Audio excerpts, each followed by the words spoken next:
Bismillah ar-Rahman ar-Rahim. Now we are going to have Adab Qada il-Hajj. You can start with Adab. Etiquettes. You know, in Islam, there are laws and rules of doing things, but then there are also etiquettes in doing things. Adab. That's what we call adab. You know, adab of eating, adab of sleeping, adab of talking, adab of socializing, adab of going to the toilet. Because that's how intricate Islam is. This shows us the completeness of Islam. You know, people make fun of Islam, but really it's just a misunderstanding or a lack of understanding of Islam. Islam is complete, at-tam. You know, complete, because it discusses every single thing, every aspect. It's not just, I'm not just making hearsay, you know. It's not just hearsay, you know. Yes, even the adab. Imagine going to the toilet. Okay, we know we should make it in here. That's it. But now going to the toilet, how we must go to the toilet, how we must make it in here, how we must come back.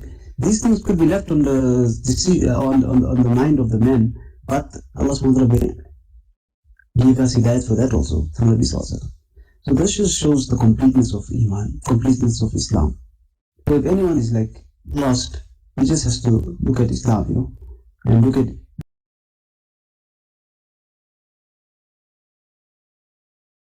look for the answers in Islam, and he will be guided, surely. So this is just a point, you know, to show the beauty of Islam, that everything is covered, you know. A person cannot say, oh, but what about this? What about this scenario? What about that scenario?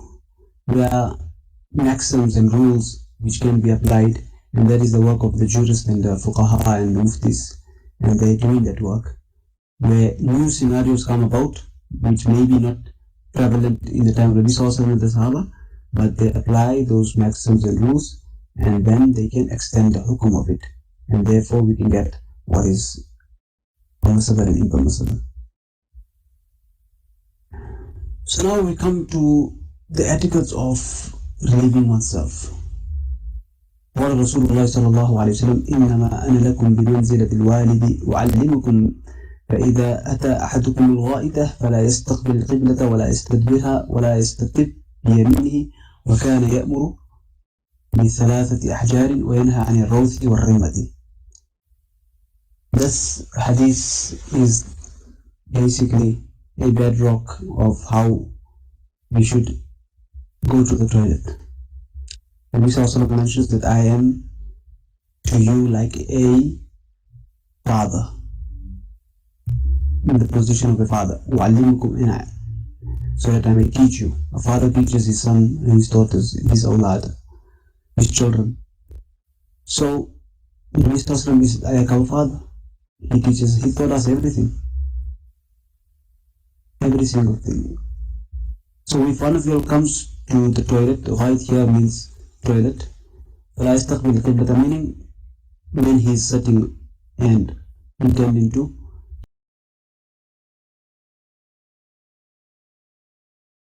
relieve himself, then he should not face the Qibla, nor should his back face the Qibla. So he should, okay, from here, from let's say the Qibla is around close to north, so he shouldn't be facing north, nor, okay, if he's facing north, then his back will be facing south. That is not allowed. And if his back is facing north, then his face will be facing south. That is also not allowed. So what will be allowed is east and west.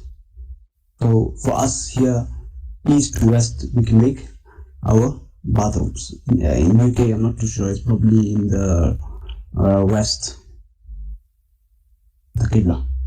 Depends, such as south, southwest, southeast, depending on what part of the UK you're in as well. Southwest, southeast, right. Yeah, okay. And he should not use his right hand to clean himself. The right hand is mukarram, it is honored. It is honored. The right side of things and right things is honored. It has respect. That's why we do not use, we eat with the right because we honor in the food. We make miswak with the right because we honor it. but the left is used for other things. And now even this type of difference the kuffar do not have, because they'll eat what they write, they'll wash themselves what they write. So now that remnants of the feces after cleaning themselves, that's if they clean themselves, will be in the hand, even though they might have used a lot of soap, and then they're going to eat with the same hand. And that is how diseases and illnesses spread. And we spoke about this. If these guys can just, okay, they don't have to accept Islam, obviously they have to accept Islam and they see the beauty of it, but if they can just follow the adab of Islam, they'll be saved from so many diseases. I mean, what happened with this COVID-19? This rumor is, I don't know how true it is, I mean, it spread from the bat, and these Chinese or whoever were eating bats. Now, Allah subhanahu wa ta'ala has given us so many animals to choose from to eat. Why the hell do you have to go eat something which is not meant to be eaten?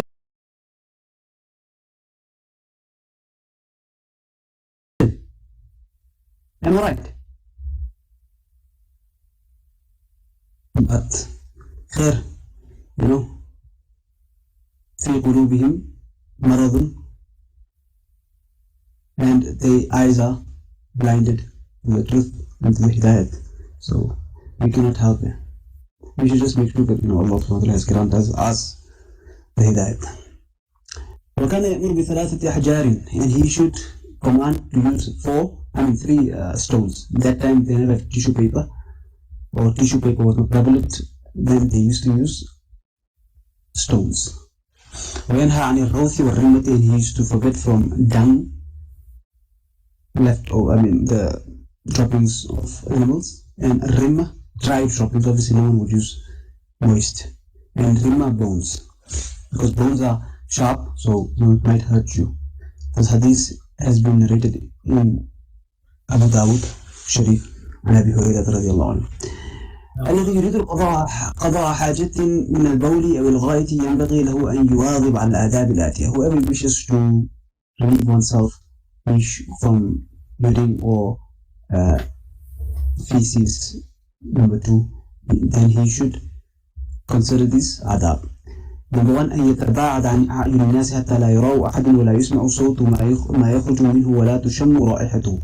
He should go to a far place that is far from the people's eyes, meaning he shouldn't relieve himself in front of people where people can see him, nor can people hear what's coming out of him, whether it be from the front or the back, nor should they smell what is coming out of him, because obviously this is going to be a discomforting experience for other people. أن يختار لقضاء حاجته مكانا لينا منخفضا لئلا يتطارأ عليه رشاش البول. He should choose a place where is soft and low, the place where he wishes to excavate and evacuate his bowels or his urine. That place should be low, should be soft, so that the droppings of urine should not scatter or splatter. أن يقول قبل دخوله في بيت الخلاء أعوذ بالله من الخبث والخبائث, or اللهم إني أعوذ بك من الخبث والخبائث. This is the dua, Muslim dua one should recite before entering the toilet. والذي يريد قضاء حاجته في الصحراء فإنه يأتي بالتعوذ عندما يشمر ثيابه قبل كشف عورته. And whoever wishes to fulfill or relieve himself in the desert, because now the desert doesn't have walls. Does it have a wall? It doesn't have a wall. So he should, before he unbuttons or drops his trousers, he should read the dua, because obviously there's no door to enter in the desert for relieving oneself. أن يدخل في بيت الخلاء برجله اليسرى ويخرج منه برجله اليمنى. When he enters with his left and he exits with his right. أن يجلس متعمدا على رجله اليسرى فإن ذلك أعون في خروج الخارج. He should sit in such a manner that his support is on his left, meaning he is taking support from his left, because that is better in relieving oneself and evacuating the bowels. Number 6, أن يغطي أن يغطي رأسه وقت قضاء حاجته ووقت الاستنجاء. He should cover his head when he is relieving on himself and at the time of istinja. Covering of the head, males and females. ألا يبول في الجحر فإنه يمكن أن يكون في الجحر شيء من حشرات الأرض فيؤذيه. He should not go and relieve himself meaning pointing towards a hole, because it is possible that there is something of an insect or an insect that could be harmful to you, like a scorpion or a snake or what have you, spider. They have the holes in their holes, so you shouldn't go and relieve yourself in the hole because that might harm him. That was number 7. Number 8, ألا يبول ولا يتغوط في الطريق والمقبرة. He should not pee or urinate or evacuate his bowels, feces, number 2, in the road or in the cemetery, because the illat here is these are common places of usage. People use the roads, people come to the cemetery. Now it's gonna harm the people by the smell and the sight of someone doing these things. That is why here in SA we see sometimes when you're driving, some people just stop and then stand and pee on the common road. Okay, we understand it's a need, right? But then go to a further place, sit down and cover yourself. Meaning, يتعابد عن أعين الناس.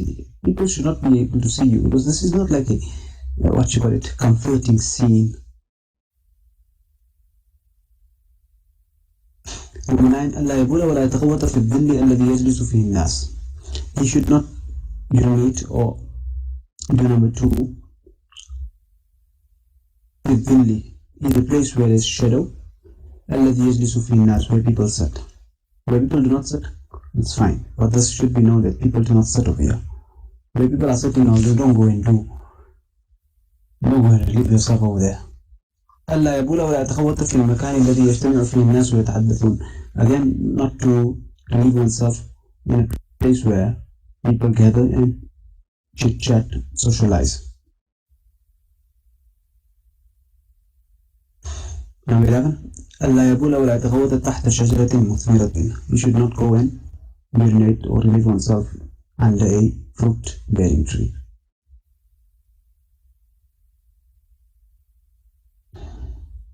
يكره لقاضي الحاجة أن يتكلم. Number 12, يكره لقاضي الحاجة أن يتكلم بدون عذر. It is makruh, just like for a person relieving himself to speak without a necessity. Speaking while taking a shower, speaking while relieving himself, it's not advisable. It's makruh actually. ولكن إذا رأى أعمى يمشي نحو حفرة, but if he sees a blind person walking towards a cavity or a pit, وخاف وقوعه في الحفرة, and he is fearing that this blind person might fall there in that hole, وجب عليه يتكلم ويرشده. Now it is lazim and it is wajib and it is compulsory upon him that he speaks and he guides him. Goes and speaks loud, stops him, says, "Hey you, stop, there's a hole in front of you." Or somehow, because then you do not worry about what is makruh, you worry more about what is wajib and lazim. That is the differentiation where a person should have that understanding and leave what is makruh and do something which is lazim and wajib. Some people get lost in this, they get mesmerized over doing something. Someone will worry more about a mustahab than a mandub action. Obviously, it's good. No one's going to say don't do it. But now, if you're leaving your faraid and your wajibat because of that, then something's wrong with you.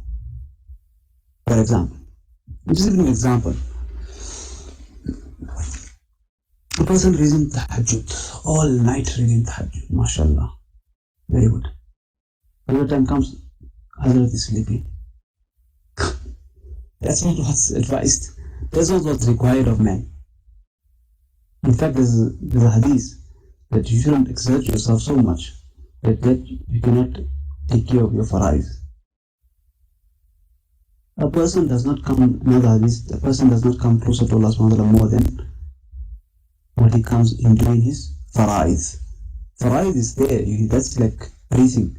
How can you want to eat something if you can't even breathe? That's what fara'id and wajibat are about. So, this type of differentiation Allah subhanahu wa ta'ala gives a person, he can understand.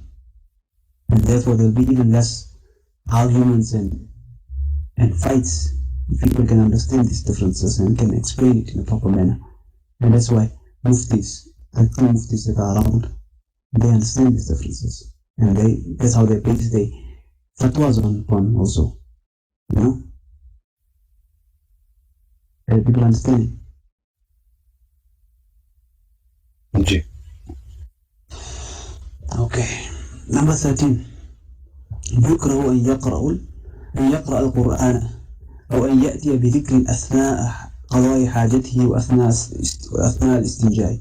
It is makruh just like that he reads the Quran or reads any other dhikr at the time of relieving or at the time of istinja. It is makruh. يكره تحريما أن يستقبل قبلته أو يستدبرها سواء كان في بيت الخلاء أو في الصحراء. It is makruh تحريمي to face the Qibla, or the back should be facing the Qibla in a building or in a desert. The Hafiz of this makruh, it reminded me, I looked at certain books and I didn't come at what you said, makruh al-tahzibi. Can you tell me where did you find basically, there's a fish, and Asian mostly they eat crab, something like that. I can't remember the fish. And Malana mentioned this is makruh tahzibi to eat this fish. And then the same way, while wearing the short sleeves of shirt and then praying the salah, this is makruh tahzibi as well. I will look into the book again. Best is ever, I think I was reading a long time ago. Because I never come across Tahzibi. Yeah. It could be, I don't know. Obviously, I'm not claiming that I know everything, but I didn't come across Tahzibi. I know Tanzihi and Tahrimi. Okay. يكره تحريما again مكروه تحريمي أن يبول أو يتغوط في الماء القليل الراكد. Again, it is مكروه تحريمي to relieve oneself in little stagnant water. There's a small bucket, stagnant water, someone goes in, leaves oneself there. That's مكروه تحريمي. يكره تنزيها now مكروه تنزيهي أن يبول أو يتغوط في الماء الجاري أو الماء الكثير الراكد. To go and relieve oneself. This is tanzihi in ma'il jari, with flowing water or a lot of water which is stagnant. Ma'ul kathir, which is stagnant. Great water which is stagnant. يكره أن يبول في المغتسل. Again, it's makruh. Tanzihi or tahrim, or maybe tanzihi, to urinate in the shower or the bath. يكره أن يبول أو يتغوط بقرب بئر أو نهر أو حوض. It's makruh to relieve oneself close to a well, a river or a pond. يكره أن يكشف عورته للاستنجاء في المكان غير ساتر. It is makruh again to expose one's aura, body, that part of which you had to cover for istinja in a place where there is no covering, meaning that place itself is not covered.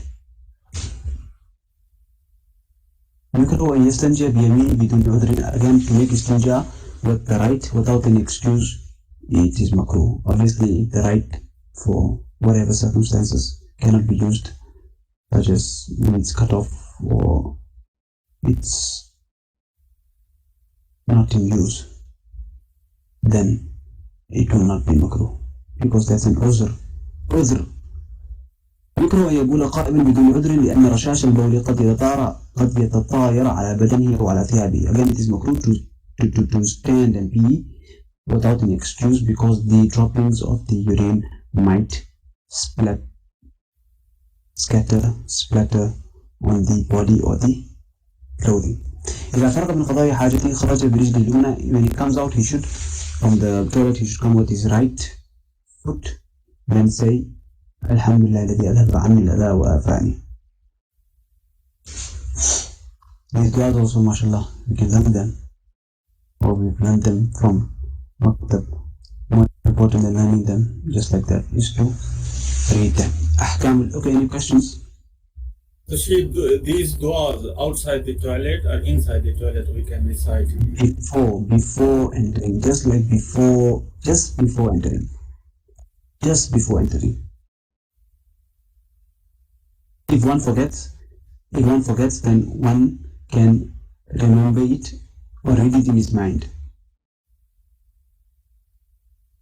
Okay, I got a question regarding the direction. Assuming the Qibla is facing south, and you said our front or back shouldn't be facing north or south. Well, in the UK, the toilets are sort of predefined in the vast majority of houses. So, in terms of a direction, how much can it be offset from north and south, say 30 degrees, 45 degrees, or does it have to be 90 degrees? No, it doesn't have to be 90 degrees. It can be like maybe 30, 25. If in a place where you cannot help it, like you've tried your best and you cannot help it, then you just like try to move your body and you make niyat, oh Allah, I'm doing it so that I may not face the Qibla. Then inshallah, you will not get the sin. But now if a person is building and he's not cognizant of this, then he'd be sinful. Or after he becomes cognizant and he makes light of it, then he'd be sinful. Yeah, thank you. Because I understand, I know some buildings are just like built from, they're predefined. How can you change it?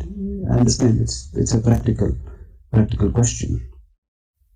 But then again, we can only do La yukallifullahu nafsan illa wus'aha. Allah subhanahu wa ta'ala does not burden his soul beyond its capabilities again. So what is capable and what you are able to do, you do. What not, you make the intention, you ask Allah's forgiveness. Allah is Ghafurur Rahim. He will forgive you, you will get the sawab. Done deal. It's fine. أحكام الاستنجاء. Now the laws of istinja. قال الله تعالى, Allah subhanahu wa ta'ala mentions فيه رجال يحبون أن يتطهروا والله يحب المطهرين. Amongst them are men, are people who exert themselves in cleaning themselves. And Allah loves these people who exert themselves in cleaning themselves. So one of the sabab al-nuzul of this is that Nabi Sallallahu Alaihi Wasallam was made to know, he was informed that Allah subhanahu wa ta'ala is happy with certain Sahaba. He came to them and he mentioned to them that Allah subhanahu wa ta'ala is praising you guys. How are you in your cleaning? How are you guys cleaning yourself? They say that when we came to Medina, we saw the Jews, we heard about the Jews, saw the Jews, they use water in istinja also. So we also started using it. So he said, Ni'mah, this is good. Get in with this. So that is a little back story about this. Because before it was just stones, which there's no problem with it, but obviously using water is much better, or both is the best. وقال رسول الله صلى الله عليه وسلم استنزهوا من البول فإن عامة عذاب القبر منه رواه دار القطني. Stay away, save yourself from urine, the droplets of urine, because most of the adab of the qabr, the grave, is from it. Allahu Akbar, there should make the hair on our body stand, because how many people take care of this? Sometimes it's really difficult, but that's what it's about, doing these things, because a lot of adab of qabr, imagine, is because of this. So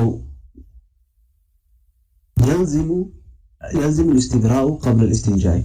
It is lazim, it is necessary, it is compulsory to make istibra before istinja. What is istibra? This is also another important one. You can say like an exam question, asterisk it.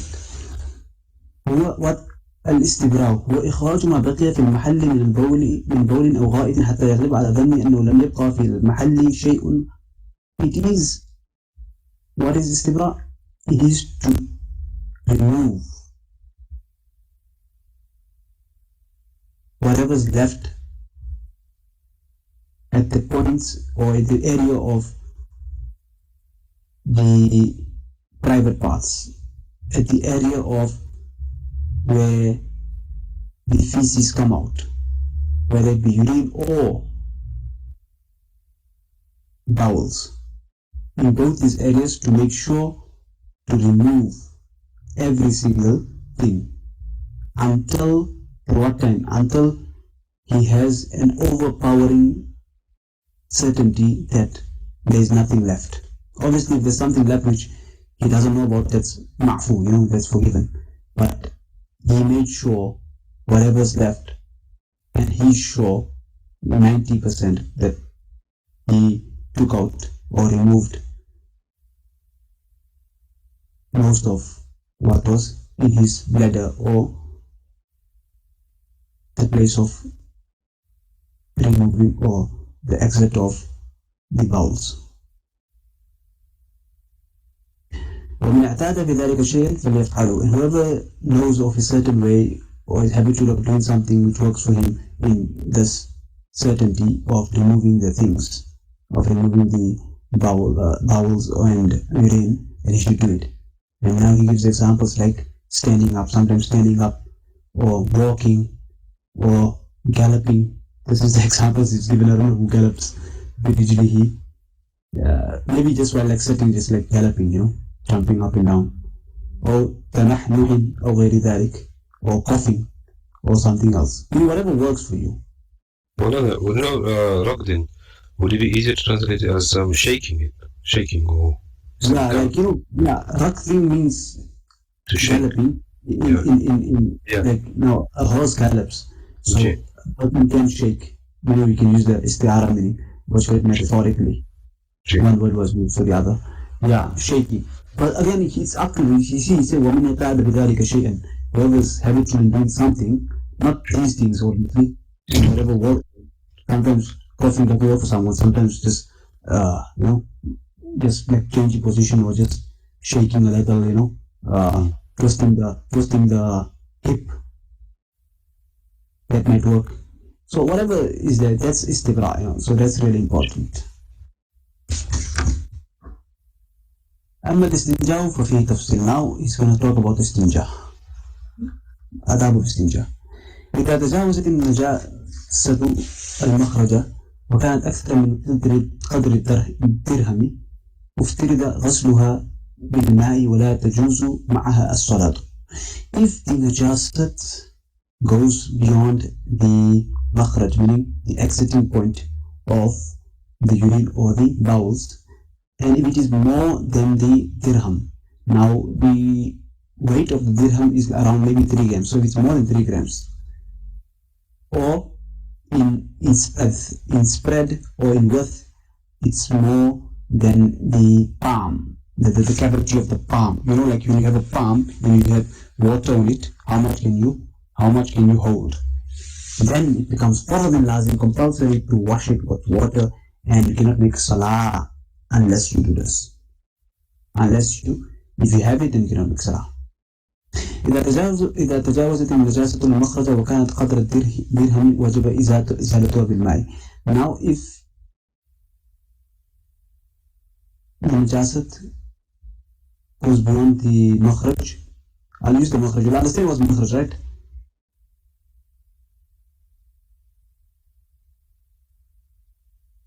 Because again this time, Sajid Rahman, Hafiz Ahmed. Yes. Yeah, so I'll use makhraj because again this fiqh kitabs, they're not always going to translate this. Makhraj must be known now. مخرج وكانت قدر الدرهم. Again, it is now here it's not more than it is exactly the weight. Even or urine as well. Urine. yeah, same بقدر thing. درهم. Yeah, same thing. Urine بقدر درهم. Okay. Yes. مخرج doesn't mean only from the back.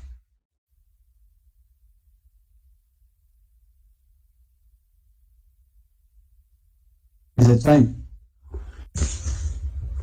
So any exit, Was it? any exit point. Any exit point, right? The sabilain. Sabilain means the two ways of bowel and urine's exit. Now, if it's the same size as the dirham, then it will be wajib, not farz, to remove it, which is very close to farz. إذا لم تتجاوز النجاسة المخرج فالاستنجاء سنة. Now, if the najasa does not go further than the exit, then istinja is sunnah. Meaning you're done with your stuff. Maybe there is najasa, you don't know, maybe you don't know, but it didn't go beyond the makhraj. Then the istinja is sunnah, not farad than wajib. يجوز في الاستنجاء أن يقتصر على الماء. In istinja, if he only has water and he does it with water, it's fine. كذا يجوز أن يقتصر على الحجر أو نحو ما لم تبلغ النجاسة قدر الدرهم. In the same way, it is fine to make to suffice on stones or the like, meaning toilet paper in our case, if the weight or the spread of the najasat is not of that of the dirham. So if it is of the dirham, then it is wajib. If it's more than a dirham, then it is lazim to use water. I mean, first to use water. If it's less than that, then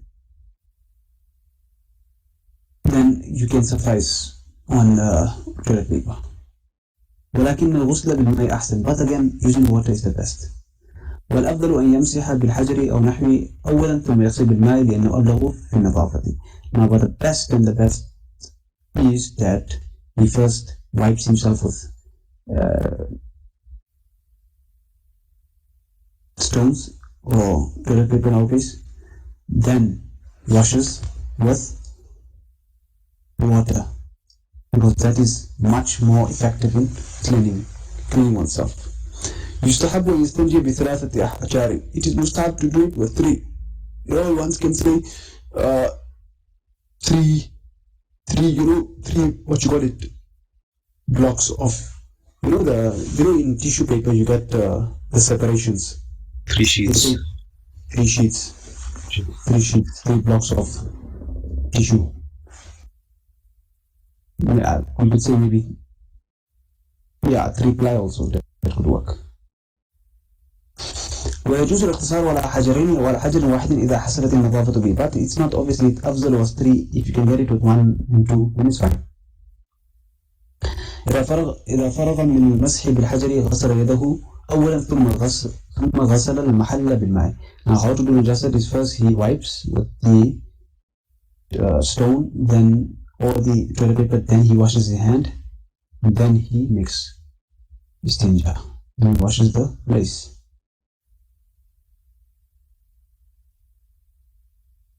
ونظف المحل تنظيفا حتى تنقطع الرائحة. And now he cleans the place of exit, whether in the front or the back, in such a manner that the smell also is gone. So this is the amount, the level of nazafat Shariat encourages us. Not like, non-Muslims. They'll go, they'll just use toilet paper, come back, this thing will be still smudged around the mahal, the sabilain, and then they'll take a ghusl, a bath, where it will be mixed with that water and then the whole body. And to top it up, what they'll just do is just spray. That's not real cleanliness. Dread to think of it. Yeah, I mean, that's the case. Yeah, but you know, the thing is, even like you say, some use tissue, but some, like the men, I know at work, they just go, they have the urinals, you know, they just stand and Yeah. some don't even wash their hands, they just walk out the bathroom. And then you see them at lunchtime eating the sandwiches and think, Allahu Akbar, man, no chance. No, but yeah. Imagine. And then they want, And then they want to know that how come you're getting sick and stuff. yeah, because they're eating the badness that's coming out of their body, transferring onto their food, and then they're eating the food. They're transferring bacteria. Yeah. You know the dua, وَقَالَكَ الْحَمْدُ الَّذِي أَذْهَبَ عَنِّي الْأَذَى. I seek forgiveness from Allah subhanahu wa ta'ala, and I praise Him for removing from me dirt and something which is harmful. Adha. And Adha wa'afani, and He has protected me. So Allah subhanahu wa ta'ala names this Adha, something which is disliked, something which is harmful. And now people do not want to take the necessary precaution with regards to that. So that's just illogical, you know. Another thing, like Brother Adam saying, mostly workplace, in the train, you can see the toilet without any arrangement of getting water. So no way you can do istanja with water. In that case, you can use tissue paper, wet tissue paper, and you can clean it, like sunnah istanja. You can do it like that. Yeah. You know, with any that, other way. Any other alternative for that? What we do at work is, you know, we have like, you know, you get bottles of water, like the 500 ml water. Yeah. You get the little bottles. So what we used to do is, I keep one in my drawer at work. So if I need to go relieve myself, I take the bottle, put it in my pocket. Like, you know, just like a plastic bag, so it doesn't things. You put it in your pocket and you just walk to the bathroom, take it out, fill the water, and then go into the cubicles. There's ways around it. Or sometimes you get like a small water jug. You know, you get the small water jug, like a 1 liter. You can keep that safe, put it in a plastic bag, and take it into the bathroom. And then once you relieve yourself, you fill it before you go into the cubicle. And then you just put it back in a plastic bag and take it back with you. Many Muslims do that over here also. Even in UK, in masajid, I can't believe it. They try to remove these kind of things. Even the lota, they say lota in Asia, they remove it straight away. They want to be westernized. The lota is the shan of a Muslim man. You need the lota. Yeah, but now they in our London masajid, I saw so many masajid. They remove it straight away. They remove it. If you put there, and then it's proper English toilet. Yeah, but don't they replace it with the? I call it with a jet gun. Yeah, the pressure the things to her. Yeah. That sometimes also then it makes a mess, because then you got the feces on the toilet, and then you're splashing, and then that splash. You see, so there's a lot of, you have to take care when relieving oneself. So is it alright to use, in that case, as an alternative, use tissue paper, wet tissue paper? Okay, yeah. But again, before namaz, you should try and make istinja, obviously. Yeah, if it's possible. But again, if it's not possible, then you did your best. وإذا فرغ من الاستنجاء غسل يده ودلكها دلكا حتى تزول الرائحة. Now after he's done with istinja, he should wash his hand. And he should rub it so much so that the smell from the hand goes away. So that brings us to the end of istinja. Any questions over? So person, he has like a waswas. So he done istabrar. So he done wuzu. He came in the salah. He realized the wuzu get invalid by drop. He has to go back. What should he do in that case? You see, what the waswasa is a difficult situation, because there's different scenarios. One what is this? Okay, person, what would be asked of the person who's involved in or gets this waswasa is that how many times does he get it? Does he get it all the time? He's in namaz. If yes, if he gets it all the time, then you tell that person that you must make sure in the toilet that there's nothing left. Make wuzu and then read your namaz. Then you just keep on making your namaz. You finish your namaz. You do not have to break your namaz because of the waswasa, because this type of a person, unfortunately, shaitan plays with this type of people. And if it's a person who doesn't usually get the waswasa and he gets it, then obviously he would be told to go and clean himself and make wuzu and then start the namaz. Because he is not a habitual, doubtful person.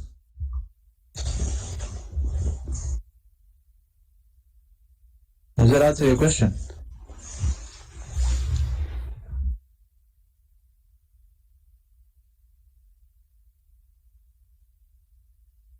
If he's the person like that, he is zaif and he got waswasa, so he can reject to be imam. If someone asks you to go forward and be an imam, he can reject it. Yeah. He can, he doesn't have to, I don't know, it's up to him if he wants to say his original excuse, or he can say make an excuse, but I know a few people like that. Then they don't have to, because obviously when making imam, it's not only your salah, it's the salah of your musallis also that you have to worry about and you're going to be questioned about. So it's better in these cases that he stays away from imamat. But again, he should make an effort in trying curing himself, because this is more even psychological.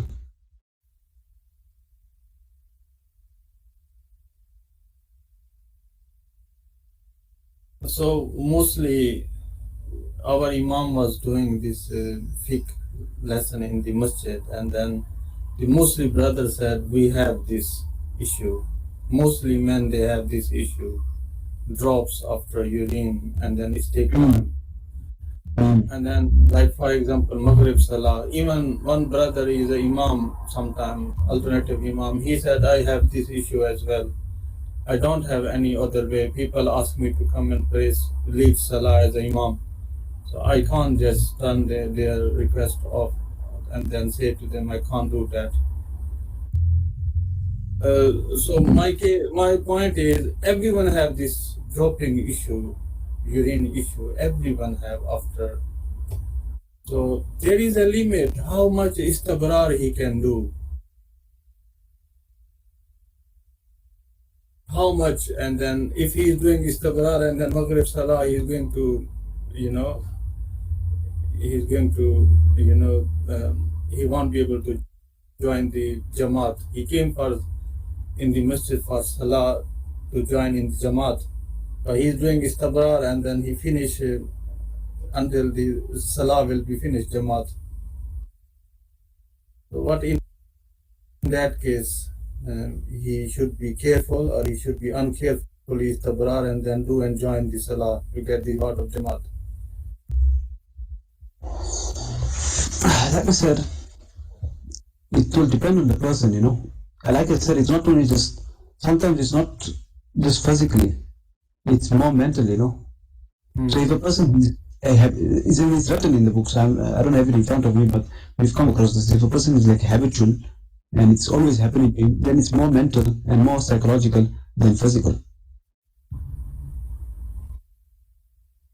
I'm not saying all the time it will be psychological, because it might be physical, but then I cannot decide for the person because I'm not that person.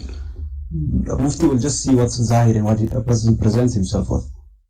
But obviously, hatta al-imkan, and to his best ability, he's going to obviously try and make istibra and then join. And if he knows that that's much amount of time takes me, like say 10 minutes takes me, he shouldn't go last 10 minutes before namaz and then be rushing there. He should take out 10 minutes before, make istibra, and when he's completely fine, then go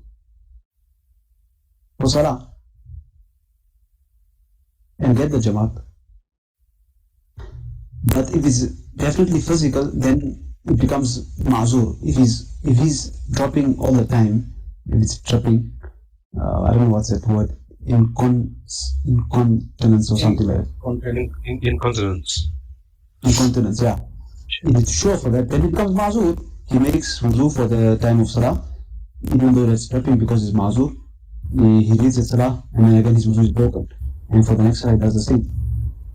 Basically, fresh wudu for every salah. Yeah, fresh wudu for every salah. He wouldn't be called a person who's keeping his wudu from one salah to the other salah. Then he'd be under the hukum of ma'zur. He can. So a person can.